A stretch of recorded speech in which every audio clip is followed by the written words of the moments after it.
Hey guys, welcome back. So this is part two of my pay-per-click marketing roundtable discussion regarding smart bidding strategies. Whereas part one was focused on smart bidding strategies, part two is more of a casual talk surrounding the Facebook and Apple iOS 14 changes, what we're seeing there and how to prepare. Also, each one of us, we make our own big, bold predictions for PPC in 2021 and beyond. Question of the day, what sort of trends are you predicting for the pay-per-click marketing industry heading into the future? Let me know in the comments section. And other than that, I'll see you in the comments. See you soon. Bye.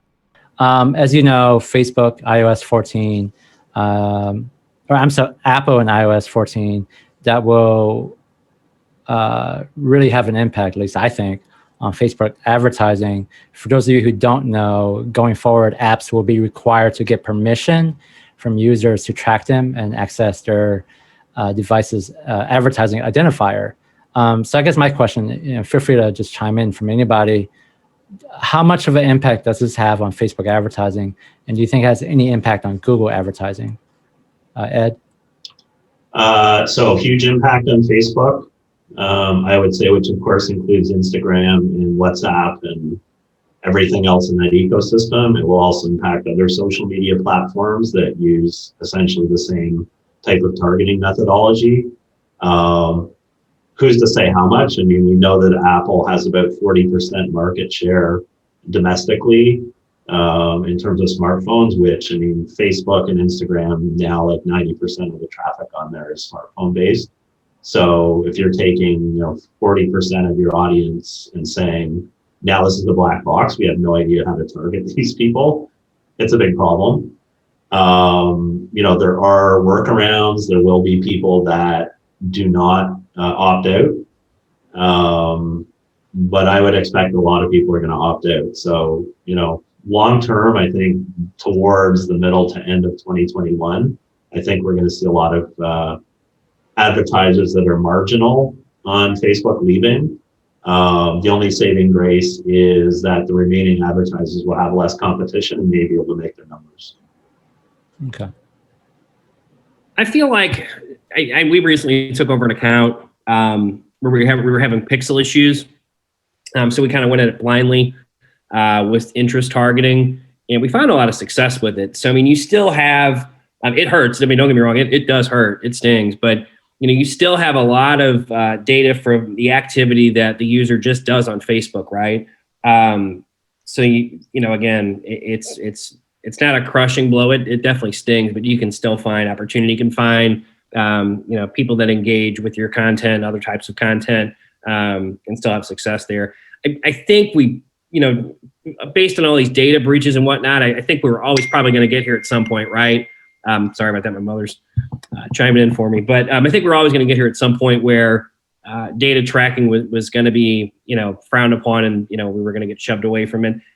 I like receiving targeted ads, right? And I know it's because we're in the industry and we're marketers, but I think to some degree, some people do too. They want to have content served to them based on their, their activity and their behavior. So, again, to circle back to my first point, it hurts, but I don't think it's a crushing blow for anybody.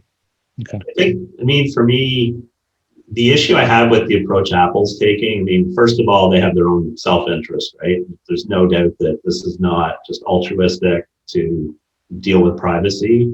But I think the problem is they're not providing any context. So they're saying, would you like to be tracked or not be tracked? If you read it, it doesn't really say that there are benefits for the user, because keep in mind too that Facebook also uses that information to serve you regular content on Facebook. So if you opt out, you may only see cat videos, Yep. wherein you're a dog person, right? So we don't really know what the impact's going to be. And then the other side of this is app providers that are advertising based, right? If they yield their revenue 100% or even a good portion from advertising, what happens to them when they can't serve effective ads anymore? So, a lot of businesses are going to be impacted by this, and I believe it does affect the free web. And we may find that, Facebook is $4.99 a month 2 years from now. Yeah. Do you think, at least for Apple, this is a prelude to them to launching their own ad platform? Do you think that's the end game? Probably. Okay. But I don't think they're that interested in ads, to be honest. I mean, I think they'll probably do it, but I think they want to go paid model because most of their revenue comes from when people buy apps through their app store. So they'd just be happy if advertising went away and everybody sold apps through their store because they get, 30% on every sale. And then, app producers that are currently running ads, they're probably going to yield less revenue from that. So they're going to have to come up with new ways, which means paying Apple. Okay.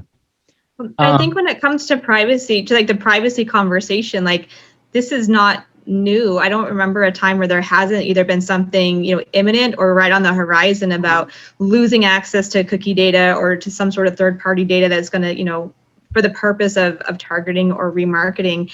And I see that more as a platform problem to solve than a marketer's. Like, not to say that people or marketers won't be impacted by that or advertisers won't be impacted, but we are all ultimately impacted the same by losing access to data. I mean, there's we face these kind of obstacles, right? It seems like every couple of years we get thrown a wrench. But, again, I guess the issue I have, Ed, is, so how does this impact those that are less fortunate that can't afford an iPhone, right?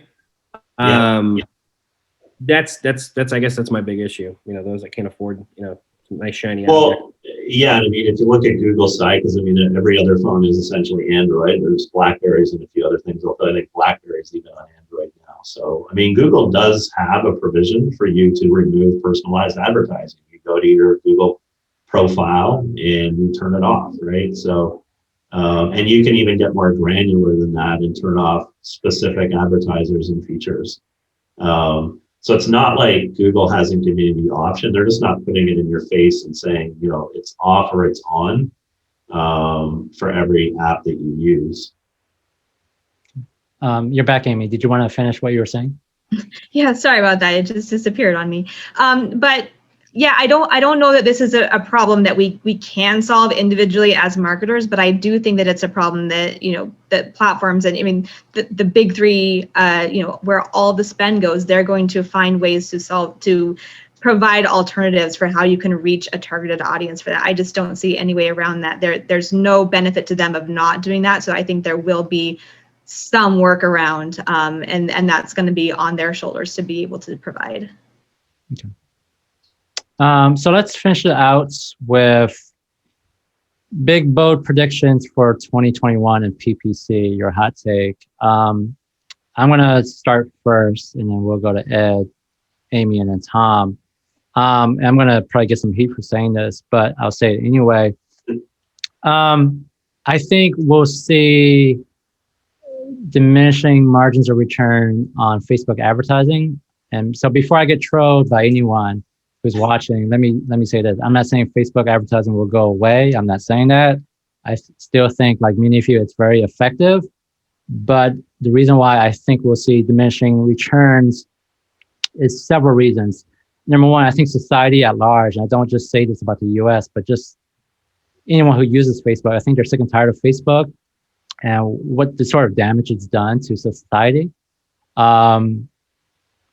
Not just from, US politics, we've all seen that, but Facebook has done a lot of damage overseas as well. It started wars and genocide. People can look that up if they don't believe me. So that's number one. Number two, obviously, the second reason is that there are up and coming social media apps that's going to take away market share. Back in 2020, if TikTok was ever in doubt, I think for 2021, TikTok is here to stay. I think they'll take market share away from the under 30 crowd, give or take, because you're just getting crazy organic reach on TikTok right now. And the same for LinkedIn as well. And then number three, again, just going back to the whole Apple and iOS 14 thing, that's going to really hurt Facebook advertisers. I've said this to some of my Facebook advertising friends, and they kind of just got mad at me. But that's my prediction for 2021. Again, just a disclaimer, it's not going away. I'm just saying you're going to see diminishing margins of return. And I think it's very wise as advertisers that you never rely on one platform to generate all of the business for you. I mean, we've been saying this for years, that you should always, if possible, diversify. So that's my prediction. Ed? Yeah, I mean, just to respond to that, I agree with you 100% on all of that. I mean, I think, there's a number of influences happening against Facebook this year. I mean, not to mention the various lawsuits that have been raised in the US. So I think, over the next couple of years, we're going to see them lose a lot of market share. My prediction is, given what's happening there, and then some other factors, I believe that LinkedIn ads is going to see a big surge this year. So one thing just inherent in the way that they advertise is that all of the user data is already on platform for the most part. So they're not relying on third-party apps or other behaviors to choose who to show the ads to. I'm sure they use it to some degree, but it's far, far less than other platforms. And in particular, that you're targeting, aspects of their career effectively. So I think for that reason, B2Bs that are on Facebook, maybe on Google as well, but I think to a lesser degree, may start to migrate over to LinkedIn ads. It's still not very efficient in terms of a lead generation machine because of the way the ads are shown, but I think LinkedIn has made very good strides this year, rolling out conversion tracking, which I guess was a little while ago, remarketing, lookalike audiences, things like that, that's making the platform more attractive. And then the last piece I think they have going for them is they're adding more services on the platform that's making it, more useful. Whereas, in the past, I think people spent very little time on LinkedIn because there's just not much there. Now you can actually start to use it for business purposes. And then lastly, I just wonder when they're going to launch search ads on LinkedIn. Okay. What type of services are they launching? So I think one of the main things is just the ability to search for services to find businesses that can provide those services. So instead of just essentially being an outbound type of marketing platform, it's now inbound. So that's a big, and we don't even have that in Canada yet, so I haven't been able to give it a test drive. But I can see where turning those searches into a place where people can actually run search ads to get, ahead of their competitors would make a lot of sense as the next step. Okay. Tom? Yeah, just to continue on LinkedIn for a second. I'm glad you brought it up. It's a great point. It's a platform that's probably going to take up more this year. There's a content vacuum on LinkedIn because you've got, last I read, 167 million US users, 670 million worldwide, and only 3 million people, 2 or 3 million people post once per week. So, I mean, that's why you've just got this fantastic organic reach there. And a couple of the partners that we work with actually use a search engine called ThomasNet. It's a search engine for manufacturers, right? So, and if if LinkedIn can figure that part out, like you said, where you can search for services and that's your go-to, that could be a real powerhouse, because like you said, people just don't spend a lot of time on LinkedIn like they do on Facebook, right? They spend all day on Facebook, but they kind of bump and run on LinkedIn. PPC, again, we're moving with changes, right? The thing I like about PPC, and I actually kind of like about Facebook, whenever Facebook came in the 2010s, right? Google Ads started to level off on cost per lead because everybody just saw Facebook as the new thing to go throw their money at. In a lot of the industries, we saw the cost per lead stay consistent, where it could have just ballooned out of control.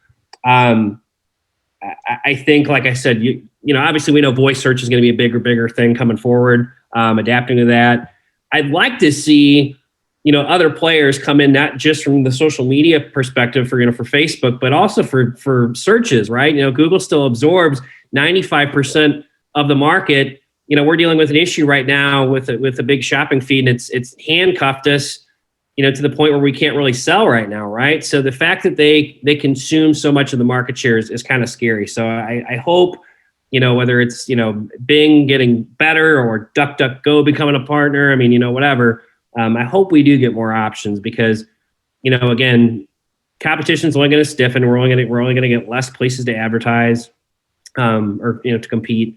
So it's just going to get more and more expensive. Like you said, you get diminishing returns, and at what point do those come? So this year, again, I hope this year, brings us some options, I guess, in terms of other avenues to advertise on.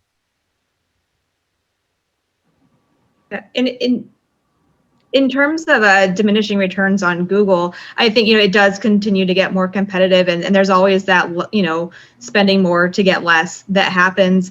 And when we look at where's it going, well, it's not going to go backwards. We're not going to start getting more. But I think what my prediction for what we're going to see in 2021 is, I think we often forget that, Google Ads is part of Google. There's a much, much bigger landscape than just the ads part of it. And Google controls the entire, Discover feed and YouTube and SERP. And what we can just see that I predict that we're going to start to see more pay-to-play options getting in front of the organic listings, because everyone has organic content. But if the more you have to start paying for a presence there, the less it becomes, we just all of a sudden have way more inventory and becomes a little bit less competitive, and you get a little bit more juice for the squeeze. And so I kind of see things going that way, that I predict we're going to start seeing some additional changes within just the landscape itself, where it's a little bit more pay-to-play.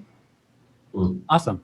So that's a great way to end this discussion. Guys, thanks for coming on board. For those of you watching, I will leave Amy, Ed, and Tom's website and bio in the description. But other than that, thanks, guys. I appreciate it. Thank you. All right, thank you.